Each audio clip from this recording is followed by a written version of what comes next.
शेतकरी मित्रांनो नमस्कार। केरन ऑर्गॅनिक स्टॉलला बघा एकदम भरपूर गर्दी, कारण या लोकांनी केरन टेक्नॉलॉजी वापरलेली आहे, त्यामुळे स्टॉलला विजिट केलेली आहे। तुम्ही देखील केरन टेक्नॉलॉजी वापरा आणि आपल्या स्टॉलला विजिट द्या आणि अधिक माहिती जाणून घ्या।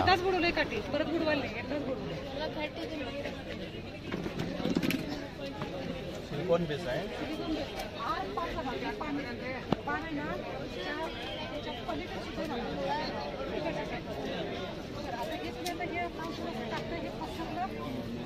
आता याच्यावरती जर समजा जोराचा पाऊस लागला तरी पण औषध धुवून जाणार हे हाय असं दवा पाणी टाकून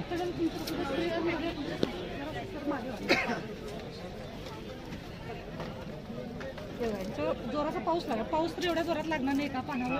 हा आता हे आळूचं पान आहे ना, हे बघा याच्यावर बघा बरं आता गेलं औषध धुवून आहे तसं राहतात। एवढंच नाही तर याच्या पलीकडे तुम्हाला जे अर्ध्या तासामध्ये इकडून ऑब्झर्व झालेलं हे बघा असं तुम्हाला इकडून दिसून येणार।